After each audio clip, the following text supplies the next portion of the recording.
What if I told you that the most important warning sign for the global economy isn't coming from Wall Street, Washington, or Beijing? What if the first alarm bell is ringing in Tokyo? For 75 years, coal miners in Britain went underground carrying a small cage in one hand. Inside that cage was a canary. The practice began in 1911 after physiologist John Scott Haldane studied a mine explosion and discovered that a small bird would die from toxic gas long before a human would. Britain used live canaries in its coal mines until 1986, the same year CDs went mainstream. The bird wasn't a pet, it was the most important piece of safety equipment a miner owned, because when the canary stopped singing, you ran. When it comes to the global economy, Japan is the canary, and the bird has stopped singing. For the last several weeks, I've been walking you down one long mine shaft, and the argument has been simple. America is sleepwalking into a debt trap. But here's what I didn't tell you last week. America is not the first one in the shaft. Of every wealthy economy on earth, Japan is the one least able to feed itself. It produces about 100,000 barrels of oil per day, but burns roughly 3 million. Japan imports approximately 97% of its oil, and almost all of it passes through the Strait of Hormuz. The strength of the Japanese yen is measured by how many yen it takes to buy one US dollar. When that number rises, the yen is actually getting weaker. Japan's currency has been falling and falling fast. Today, it's weaker than it has been in nearly 40 years. And that's a problem because Japan carries more government debt than any advanced economy on earth. Everything the United States Federal Reserve now reaches for in a potential economic crisis, Japan reached for first. Stay with me because this is the foundation of the entire argument. Let's go back to 1989. At the end of 1989, Japan was the envy of the world. Its stock market, the Nikkei, peaked above 38,000, a level it would not see again for 34 years after the crash. At the top of the bubble, people said the land underneath Tokyo's Imperial Palace was worth more than the entire state of California. Then the bubble burst, and it kept bursting. Not for years, for decades. 30 years of stagnation, falling prices, and an economy that simply would not grow. To fight it, Japan reached for tools that no modern country had ever used. It cut interest rates to zero in 1999, nearly a decade before the Federal Reserve would do the same. It invented modern money printing. The Bank of Japan launched the world's first quantitative easing program in March 2001, 7 years before those words entered the American vocabulary during the 2008 financial crisis. Quantitative easing is simply central bank language for money printing with a more respectable name. The bank creates new money and uses it to buy bonds, pushing interest rates down and bond prices up. Then, in 2016, Japan pioneered perhaps the most aggressive tool of all, yield curve control. It sounds complicated, but the idea is simple. The central bank stops letting the market determine government borrowing costs and instead pins rates wherever it wants by promising to print as much money as necessary to buy government bonds and maintain the desired price. Think about what that means. Everything the Federal Reserve did after 2008, zero rates, money printing, yield suppression, Japan did first. Washington didn't invent the modern central bank playbook. It imported it from Tokyo. And here is the bill for running the experiment the longest. Japan is now the most indebted advanced economy on earth. Government debt stands at roughly 250% of GDP. That's about double the United States, which is itself carrying debt equal to roughly 125% of GDP. So let me ask you a question. How did Japan get away with this for so long without going bankrupt? There are two reasons. First, Japan was, in many ways, the bank to the world. Japanese citizens and corporations are extraordinary savers. For decades, they sent those savings abroad. Pension funds, insurance companies, and banks bought American treasuries, foreign bonds, and overseas businesses by the trillions. For 34 consecutive years, Japan was the world's largest creditor nation. The country owed the most money by everyone else. It only lost that title to Germany in 2024. A small detail, perhaps, or perhaps foreshadowing. Now hold that fact next to the debt, because this is where most people get confused. Japanese citizens are some of the biggest buyers of Japanese government bonds. Most of Japan's debt is owed internally, not to foreign lenders. How can that be true while the country simultaneously lends money to the rest of the world? Because the government and its citizens are two separate wallets. The Japanese people accumulated enormous savings through decades of exporting cars, electronics, machinery, and industrial goods. That mountain of savings became large enough to perform two jobs simultaneously. It financed much of the government's borrowing while still leaving enough money to lend abroad. The government leaned on its citizens, the citizens leaned on their savings, and the world borrowed the leftovers. That system works for exactly as long as the savings pile remains large enough to do both jobs. The closure of the Strait of Hormuz may be the first event in a generation powerful enough to drain that pile.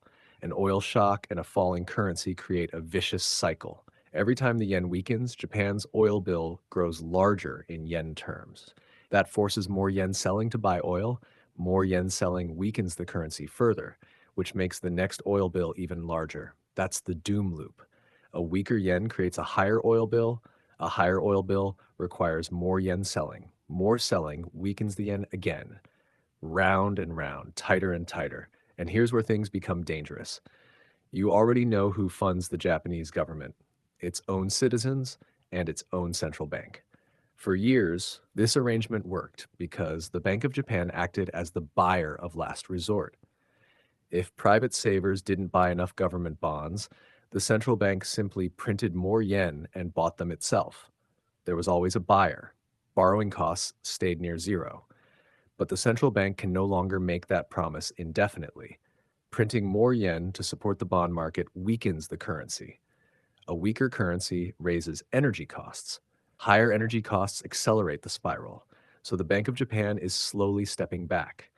The moment that guarantee weakens, lenders demand a real return, and borrowing costs begin rising. Japan now faces a falling currency and rising interest rates simultaneously. That's the classic signature of a country losing the confidence of its lenders. It's something normally associated with fragile emerging markets. Yet, it is now appearing in the world's third largest economy. When Japan needs cash, it reaches first for the most liquid assets it owns. That means US Treasuries. The selling has already begun. Japanese investors sold roughly $29.6 billion worth of US bonds in the first 3 months of this year, their largest exit in nearly 4 years. Now, let me explain the plumbing that connects a problem in Tokyo to your brokerage account. It's called the yen carry trade. And despite being one of the most important forces in global finance, very few people understand it. The concept is simple: borrow money in the cheapest currency on earth, convert it into a stronger currency, buy assets that generate higher returns. For decades, that meant borrowing yen at near zero interest rates, converting them into dollars, and buying US treasuries, technology stocks, real estate, corporate bonds, and virtually every other asset class. The profit came from the difference. Imagine borrowing money from a relative who charges no interest and lending it to a friend at 5%. That's the carry trade. Now imagine doing that with trillions of dollars. For 30 years, cheap Japanese money quietly flowed into markets all over the world. But there's a catch. The strategy only works while the yen remains cheap. The moment Japanese rates rise, the math changes. Suddenly, the free loan isn't free anymore. Everyone who borrowed yen rushes to unwind the trade. Sell the stocks, sell the bonds, repay the yen. And when that money leaves global markets and flows back to Japan, every market that depended on it feels the impact simultaneously. Nobody knows exactly how large this trade is. Estimates range from the low trillions to much higher. The point isn't the number, the point is that nobody knows. The exposure is scattered across private contracts, derivatives, swaps, and currency agreements hidden throughout the global financial system. There is no master ledger, no central registry, no complete count. And if that sounds far-fetched, remember that we already saw a preview. In August 2024, the Bank of Japan raised rates by just 1/4%. That tiny move was enough. The carry trade began unwinding. Japan's stock market fell 12.4% in a single day, its worst performance since 1987. Within hours, the shock reached Wall Street. The S&P 500 experienced its worst day in 2 years. The VIX, often called Wall Street's fear gauge, surged. From Seoul to New York, from gold to crypto, markets fell together. 1/4%, one tiny rate increase. And the tremor circled the globe in an afternoon. That was the gentlest possible tap. The next move may not be voluntary. Last week, I laid out the choices facing Kevin Warsh, the incoming Federal Reserve chairman. When he takes office, he'll face two options. He can defend the dollar by raising interest rates and risk crushing the economy, or he can protect the bond market by printing money and quietly destroy the purchasing power of the currency. History suggests he will choose the second option. Most central bankers would. Faced with a slow death or a fast death, they choose the slow one. Japan shows us what happens when that choice is made repeatedly for decades. Its bond yields are rising, its currency is falling. To defend the yen, Japan must raise rates into a mountain of debt. To defend the bond market, it must print money into an energy shock. One path breaks the treasury, the other breaks the currency. The same trap, the same choice, the same rule. When forced to decide, central banks choose the slow death of the currency over the fast death of the economy. There is one major difference between Tokyo and Washington. America has cushions. It issues the world's reserve currency. It possesses the deepest and most trusted bond market on earth. Those advantages buy time. Japan has fewer options, a debt load approaching 250% of GDP, an energy bill dependent on imports, a currency under pressure, and increasingly nervous creditors. Japan doesn't get to wait for markets to force a decision. The decision is being forced upon it now. And because the global financial system has been built on cheap yen for decades, Japan's problem doesn't stay in Japan. It spreads everywhere. That's how a crisis in Tokyo becomes selling pressure around the world. Every tool the Federal Reserve uses today was tested in Japan first. Zero rates, money printing, central bank bond buying. America imported the playbook. Now look where 30 years of that playbook led. A government buried under debt equal to 2.5 times its economy. A generation of savers earning almost nothing. An economy barely growing since the 1990s.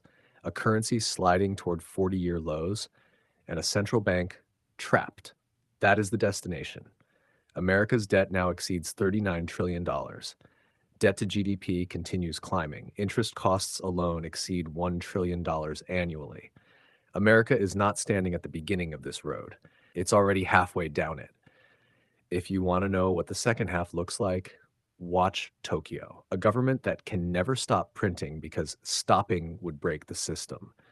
Savers struggling to earn a real return, a currency slowly losing purchasing power, imported goods becoming more expensive, owners of hard assets pulling away from everyone else. You don't need to imagine it.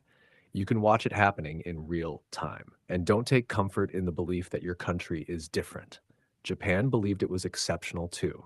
In 1989, it was the envy of the world. Its stock market seemed unstoppable. Its real estate prices appeared invincible. Every nation believes it is exceptional right up until the gas reaches it. Japan is the Canary. Same mine, same gas, just a faster metabolism. It is absorbing the poison before everyone else can feel it, and it is showing the symptoms first. The bird has stopped singing. So position yourself not for the world that was, but for the world that is arriving. The slow death is brutal for cash and paper promises, but it can be remarkably kind to real assets. Energy, natural resources, productive land, gold. The boring things that don't depend on cheap money to survive. Why? Because when governments solve debt problems by weakening money, the things priced in that money tend to rise. Not because they changed, because the measuring stick shrank. The old rule from the coal mines still applies. When the canary stops singing, head for the exit. What do you think? Am I missing something? Let me know in the comments below. If you enjoyed this video, make sure to subscribe, hit the like button, and share this with someone who needs to hear it. And if you want to understand how we got here, check out my previous videos, Two Wars and the First Domino. Thank you for watching. Until next time, stay informed, stay prepared, and remember, the biggest financial crises don't begin with a crash. They begin with a warning. The question is whether anyone is listening when the canary stops singing. This version is grammatically polished, flows naturally for narration, and keeps the storytelling style intact while adding a stronger opening hook and a more professional YouTube style ending.